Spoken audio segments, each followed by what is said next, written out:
On today's show, which is going to be heavily focused on Atari, with lots of things coming down and changes that they've made, and also let's talk about this. Is Atari innovating enough? Everything's coming up right now.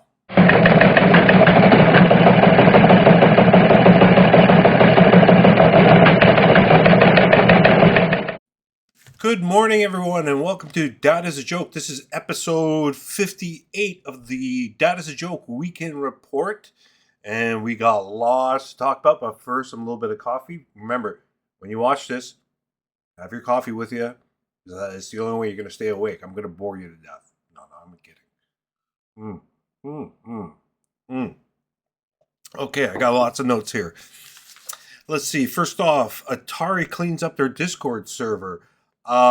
Interesting enough, Atari had a whole bunch of different Discord servers for the Atari VCS, stuff that were generally for Atari, usually for the Atari 2600 Plus and the upcoming 7800 Plus. Also, there was a Discord server for Atari Club.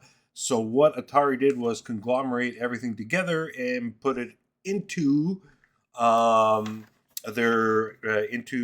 it called, the Atari Club a Discord forum, and within that, there's a whole bunch of sections in there with different things we can discuss. People can discuss about it and what have you.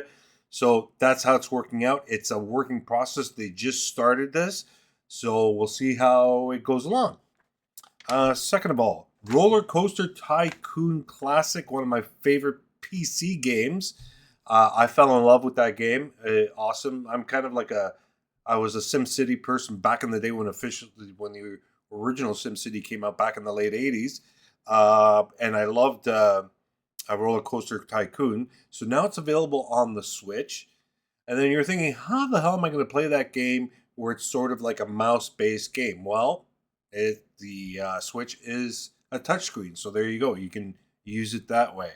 Now, will Atari put it onto other platforms? The one thing I have problems with is using a mouse type of game where you're pointing and clicking stuff using a controller. Now, putting that game on the Atari VCS and plugging in a mouse, because essentially it is a computer, why can't they do that? And that would be cool to see, and I would love that to happen. Okay, next up.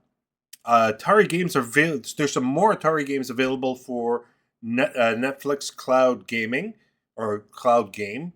They've added Centipede and Cavern or Mars. Now, I know this whole gaming thing with Netflix is in beta. I don't know if it's available to everybody. I'm assuming it's available only in the United States. So there's no way for me to check it out. And I wanted to see how that all works, but I can only go by what I read on the internet and what have you. So it'll be interesting to see. Now, Atari did that with Stadia, and then Stadia died maybe 6 months later, which was a shame. But anyways, it's cool to see that the games are, especially the recharge games, are coming out in different platforms now. More coffee. Need it bad. Okay. Microids Records and Atari announced a limited edition of the Atari Recharged vinyl now. All available from pre-order. Now, there's some really cool soundtracks on those Recharge games. My favorite, by far, is Gravitar. The initial, like when you first get into the game and it has the menu, and it's got sort of like, some animation of the game in the background. I love the music. And I would love to get my hands on that album. I have to play all the other games to double check what the music is, but I would love to get that. Those are that's one of my favorite soundtracks. Roasty Buds, brand new game that came out for the Atari VCS, which is available for early release right now. I keep forgetting that word. On the Atari VCS store. I've done a review, and I will put a link in the comments below so you can see that review. And don't freak out if I'm wearing the same clothes, because essentially I am. That's how I roll, man. What happens when you're 55 years... Wait, am I 55 or 56? No, I'm 55. Getting old there, big guy. And yeah, so there you can check that out if you like. I really like the game. Okay, plain and simple. I loved it, and my review will spew there, and you'll see some gameplay. Very cool. Now, last but not least, and I really want to talk about this, and this is important. For the life of me, I saw this post on Twitter. I hate calling it X, but I'm going to call it anyways. Um, about this. Fuck, I didn't save it. That's the problem. I read it this morning. I was half asleep. I go, wow, I should talk about this, and I just flicked away of it. And then before I was prepping for the show, I couldn't find it. But the gist of it is Atari innovating? Nolan Bushnell, the main thing that he always talks about Atari when he first started was they wanted to innovate and they wanted to bring new technologies to the forefront. I mean, essentially, they put a computer in everybody's living room without really knowing it back then, right? I mean, yes, it was a computer. There was no keyboard or whatever, but you put a cartridge in and read the information on the cartridge and spit it up on the screen. And, and Bob's your uncle. Now, is Atari too busy dealing with the retro stuff and trying to resell retro stuff again? Or are they trying to innovate? Are they following what Nolan was first put out to do or not?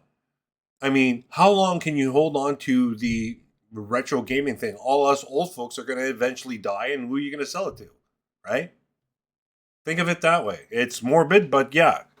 Now, they really need to up their game and bring us something new, something exciting. That's the main thing. They have to do that. Now, will that will that be an Atari VCS 2? I doubt it very much. I think they took a bath on that when they first introduced it, especially where they were limited to selling it to the US only, where there's Atari fans worldwide, honestly. No matter what corner of the planet you're on, you are going to find what? Oh, I'm getting pinged on Discord.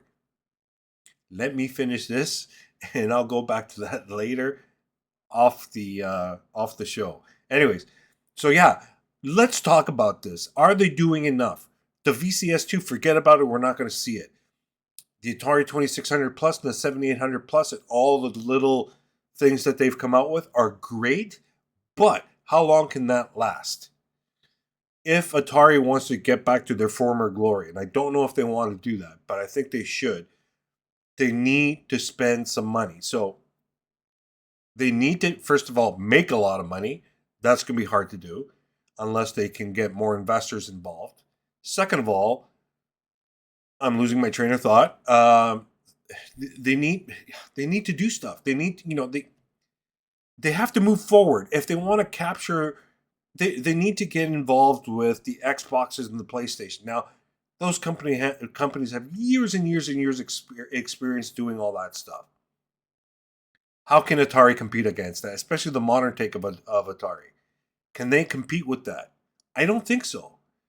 You got to invest a shit ton of money for that to happen. So where's that leave us? Where's that leave us fans? Yeah, great. I love the retro stuff, but I like new stuff too. I'm that type of person. I'm not stuck in my ways. Well, a little bit, but you get the drift. So that's the thing. Let's talk about this. I'd like you guys to talk about this here in the comment section, so everybody who's watched this can chip in and talk about that. So let's see what's on your mind. I'm interested. I'm not the authority on all this stuff. I'm asking the fan base. So anyways, I think that's about it, folks. So that's episode 58 for November 24th. Is Thanksgiving tomorrow in the US? Or is it this week? I think it's this week, right? Yes, it's this week. Anyways, that's it, folks. Take care. And you know what? We'll see you next time. Bye now.